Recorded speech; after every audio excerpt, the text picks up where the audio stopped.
I want chocolate cake now. Go buy it for me. Lying in bed, feeling terrible, my crazy mother-in-law, Grace, demanded that I get her a cake right away. I finally lost it with this woman, who was making a racket above my head. Would you just shut up? Listen, I've got a month left to live. Go get your own damn cake, you idiot. My name is Olivia, and I'm 28 years old. I met my husband David through a friend, and we got married after dating for 3 years. We don't have any kids yet, but we're enjoying our time together. David's family owns a small factory with about 30 employees. They're doing pretty well in their area. The company was founded by my late father-in-law, and I heard from David that it grew with the combined efforts of the employees. Now David's sister Sophia is running the company as the CEO. By the way, she's not married.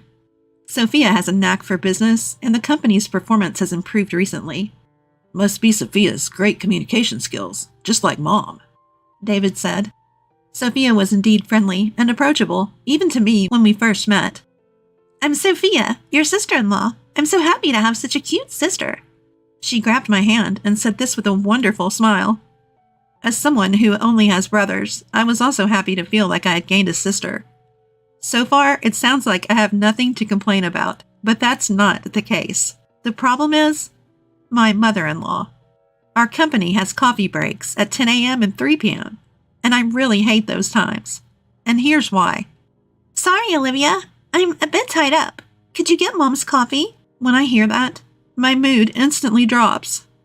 The family home is next to the factory, and my mother-in-law chose to retire and stay home after my father-in-law passed away.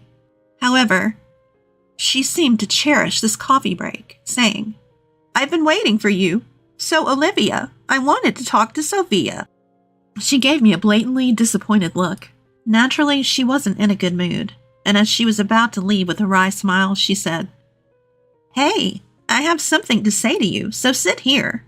And then she complains to me until the break is over. So, you've been married for 3 years and still no kids. What can I do? Having kids isn't something you can control. And if I stay quiet, she gets even more irritated. Why such a gloomy face? I wonder why David chose someone like you. Plus, given your parents, who knows how long you'll live? The sooner the better. She said that with a sigh. Hearing her say that, especially about my parents, really gets me down. And there's a reason for that. When David and I decided to get married and went to meet his family, this happened. What? You don't have parents? My mother-in-law looked shocked when I told her. Of course, it's not like I never had parents. My mom passed away from cancer when I was 10, and my dad died of a heart attack 10 years later when I was 20. My memories of my mom are vague, but my dad raised my brother and me, all by himself. I deeply regret that he passed away before I could repay his kindness. When people hear about my situation, they usually look at me with pity and say, You must have had a hard time. But my mother-in-law was different. So, you might not live long either, huh? She actually said that. While I was stunned by her response, What a rude thing to say. How insensitive. My husband David said. Despite that, my mother-in-law kept grumbling, insisting it was an important issue. Should I reconsider this marriage? Just as I was thinking that, Sophia, who had been quiet until then, slammed her hand on the table and said, What are you talking about? Said so quietly, everyone in the room froze. Then my mother-in-law said, Right, Sophia, you agree with me, don't you? That's what she said. Sophia coldly responded, What? I told Mom, David chose Olivia himself, and she's wonderful. Why can't you support that? That's what she told my mother-in-law, with cold eyes. This seemed to shock my mother-in-law, who adores her daughter. From then on, she stopped making snide comments, except when we were alone. Even during the twice-daily coffee breaks, she looked disappointed when I brought her coffee instead of Sophia. David and I rented a room near his family home, so the only time I had to endure her complaints was during those 10-minute coffee breaks. I'm so glad we don't live together. But my peace was suddenly shattered. That year, a record-breaking hurricane brought a lot of misfortune my way. Olivia, hurry! Something terrible has happened. I'd never heard David sound so panicked. I rushed to the living room to find it in complete disarray. What is this? Our ceiling was leaking terribly due to the hurricane. It wasn't just our room. The owner contacted us to say it was the same in other rooms. It seemed impossible to repair while living there, so we had to find temporary housing. Sophia cheerfully suggested, "Why are you worrying? Just live with us. Your commute will be 30 seconds. Sophia said that with an innocent look on her face. So, we ended up staying with David's family for a while. Welcome home, David. The leak must have been tough, but Mom is happy we can live together again. My mother-in-law greeted us cheerfully, but David mostly ignored her, like a teenager in a rebellious phase. And finally she said, "Oh, Olivia, you're here too. I didn't notice because you're so quiet. Smile more." Frustrated, my husband made a face, and all I could do was force a smile, knowing we'd be staying there for a while. After moving in together, I witnessed something quite peculiar. The first time I saw it was during dinner on our first night living together. Wanting to show my gratitude, I cooked dinner: bread, soup, and steak. It wasn't a glamorous menu, but my mother-in-law and sister-in-law said it was delicious and ate it all. I remember feeling genuinely relieved. After a while, my mother-in-law suddenly got up and brought a container from the fridge. Humming a tune, she opened it and piled a ton of its contents onto her steak. "Ugh, Mom, you're still eating that stuff?" My husband sitting next to me looked disgusted. Sophia, my sister-in-law, rolled her eyes and said, "She won't stop, no matter how many times I tell her. I've given up." She then burst into laughter. At first, I couldn't tell what was on top of the steak. Upon closer inspection, I realized it was jam. While sweet sauces on meat aren't unheard of, adding jam to a seasoned steak was just bizarre. "When you eat something salty, you crave something sweet, right? That's why," she said, looking quite pleased with herself. Honestly, it gave me heartburn just watching her. For the record, I'm not a fan of sweet sauces on meat. "Come on, Olivia, why don't you try it? It's delicious," Mother-in-law said, turning to me for the first time. I didn't want to eat it either, but I forced a smile. Apparently, that wasn't the reaction she was hoping for. "I'm recommending it for a reason. You might live longer if you follow my example." With that parting shot, she retreated to her room. I was left speechless as she stormed off. My husband and sister-in-law apologized, saying, "Sorry." "Sorry. Mom's at it again with her nonsense." Apparently, mother-in-law has a serious sweet tooth and doesn't feel her day is complete without eating a cake. Amazingly, her annual health checkups always come back normal. Come to think of it, she's always eating cake during our 3 p.m. coffee breaks. I remember that. I like cake too, but not every day. It would get monotonous. And what about blood sugar levels? I've always been cautious about my health, especially since both my parents had short lifespans. So mother-in-law's jam steak was quite a shock. "Wait, does Sophia buy the cake every day?" Caught off guard, Sophia admitted. "Yeah, she makes me go buy it. She says it's embarrassing for her to do it herself. Thanks to that, I've become good friends with all the local cake shops." Sophia said, laughing. Watching this, my husband David said, "Sophia, this isn't a laughing matter. Mom's getting older. She needs to start caring about her health." I've always left it to Sophia to deal with Mom, and I feel bad about it. With that, my husband continued to look exasperated. "Well, I think you guys will have to help out more from now on," Sophia said with a cheerful face, and I braced myself for more interactions with mother-in-law.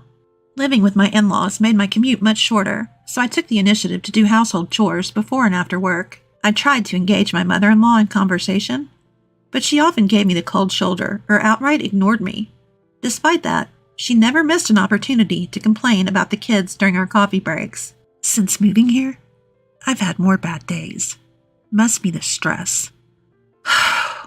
My spirits were low. My husband noticed and offered multiple times to go to the doctor with me. "Let's move out and stay at a hotel temporarily."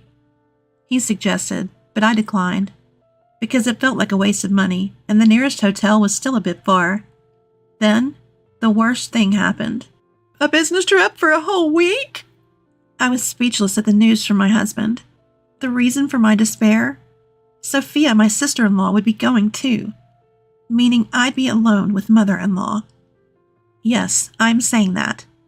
My husband offered to take me with him, but I thought it's just a week. I hope I can handle it, especially since I still wasn't feeling well. On the day they left, Sophia sent me a mother-in-law survival guide to my phone. If anything happens, just feed her cake, and you'll be fine. I couldn't help but laugh. The list included local cake shops and mother-in-law's favorite cakes from each. For someone like me, who was bracing for a tough week, this info was a godsend. In a week, our home renovations would be done, and we could move back. I thought I could manage, but that optimism crumbled on the first night. When I returned from work, mother-in-law was blocking the entrance. You know why I'm angry, don't you? No, I don't. I'm not psychic. Losing patience, mother-in-law snapped. You missed both the 10 a.m. and 3 p.m. coffee breaks today. Her words caught me off guard. Indeed, with my husband and Sophia away and end-of-month tasks piling up, I'd completely forgotten about mother-in-law's coffee breaks, and I myself never had a coffee break. I thought she'd understand since she used to work, but she yelled, The moment we're alone, you start this harassment? You wicked woman! She said that with an angry look on her face. I felt a huge disconnect with her. Why am I getting yelled at like this? Do I deserve to be called wicked? Suppressing my anger, I thought, it's just a few more days, and said, I did buy cake during my lunch break. It's in the office fridge. Sorry I didn't bring it. Here you go. Her face instantly changed from angry to smiling. Let's forget about today. Don't forget tomorrow, okay? She said and cheerfully went back to her room. I'll just call her the cake demon from now on. From then on, I never forgot the coffee breaks, knowing how troublesome it would be to upset mother-in-law. On the day my husband and Sophia were due back, I felt so stressed that I was hit with nausea, headaches, and a loss of appetite. I took the day off and went to the hospital. It's pretty bad. Can your family come right away? I couldn't stop crying at the doctor's words. I was told I have cancer, and at most 6 months, maybe even just 1 month to live. I returned home, my face tear-streaked and my body shaky, and lay down on the bed. The door burst open. What are you doing skipping work? Sophia and David are working hard and you're slacking off? Her screeching worsened my headache. I didn't have the energy to respond, so I just said, I'm not feeling well, and closed my eyes. Mother-in-law didn't seem to like it either. She didn't want to leave the room and still complained to me. She continued to complain, saying things like, That's why you can't have kids. And, Who knows if you'll live long? I just kept silent, pretending to sleep. I pretended to be asleep. Then, out of nowhere, she asked about today's coffee break. Is she really this stupid? I thought, opening my eyes to see her standing over me. Grace, I'm sorry. I'm not feeling well enough to go shopping today. Could you please? She cut me off. I don't care. I want chocolate cake now. Go buy it. You're probably faking it. She screamed at me louder than ever. My frustration exploded at the woman in front of me, who was selfish like a child. Shut up. Listen to me. I have 1 month to live. Go buy your own damn cake, you idiot. What? My words seemed to stun my mother-in-law, who looked at me with wide eyes. Then, from behind mother-in-law, Mom, what are you doing? And Olivia, what do you mean by 1 more month? My husband with a pale face and my sister-in-law, who looked equally concerned, were standing there. Weren't you coming back tomorrow? Ignoring the visibly shaken mother-in-law, my husband came to my side. I felt so relieved by his actions that I burst into tears.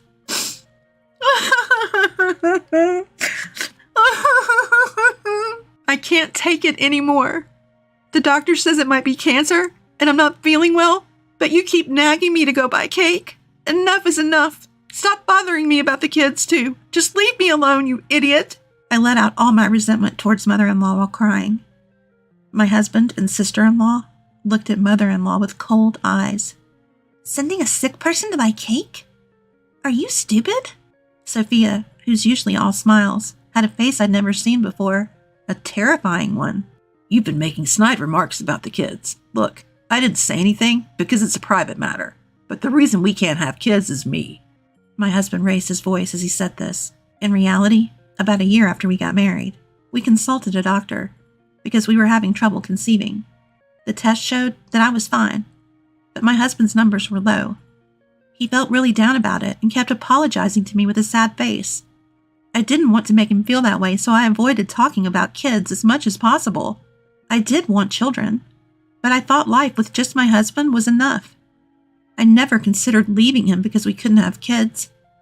I didn't tell mother-in-law because I knew she'd start nagging my husband next. I didn't want that. Mother-in-law listened to my husband's words with a face like her soul had been sucked out. Just then, my cell phone rang. The caller ID showed. It was the hospital. Hello? Yes? Right now? My husband just got home. Okay, understood. The doctor who had called earlier sounded very urgent, asking us to come right away. Am I really that sick? As I started to cry from the anxiety. It's okay, Olivia. Can you stand? I'm with you. My husband, who also looked like he was about to cry, and I rushed to the hospital. As we were leaving, I caught a glimpse of mother-in-law get a stern lecture from Sophia. When we arrived at the hospital, we were immediately ushered into a room where the doctor and even the hospital director were waiting to offer us a deep apology. A misdiagnosis? According to the doctor, they had mixed up my medical records with another patient who had the same name and birth date as me. I couldn't believe such a thing could happen, but the doctor did look extremely worn out. This incident was later covered in a local news segment, and the hospital vowed to review its working conditions. I'm not a specialist, but Olivia's symptoms might be. We were then referred to another hospital. When we returned to my in-law's house, mother-in-law seemed to have been scolded by Sophia and was shrinking in her seat. Sophia later told me she was worried that her newlywed son might lose his wife and be heartbroken. It might be love turned inside out, but it was a real hassle. Seeing our tear-streaked faces, even mother-in-law broke down. Did I really do something that bad? She started crying. So what about Olivia? Sophia asked with a concerned look. I'm pregnant, I said, tears of joy filling my eyes. My husband was also shedding tears of happiness beside me. We immediately went to the maternity hospital as advised. It's still early, but yes, you're pregnant. We can confirm the heartbeat. Hearing that, we both burst into tears, even though we were in a hospital. Sophia also cried, saying, I'm so glad, so very glad. As for what happened next, Sophia got engaged to her long-term boyfriend and moved to another state with him after quitting her job. We had heard about this before, so it wasn't a surprise. My husband, who was taking over as the new CEO, seemed to have his hands full with client visits. The business trip, by the way, was for that reason.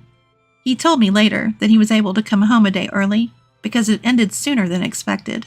Mother-in-law seemed to know nothing about it. What? Getting married? Quitting her job and moving to another state? And was shocked.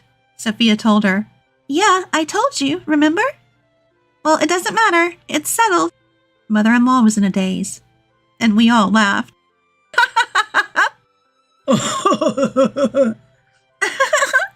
We returned home to find our leaky roof repaired and our room looking brand new.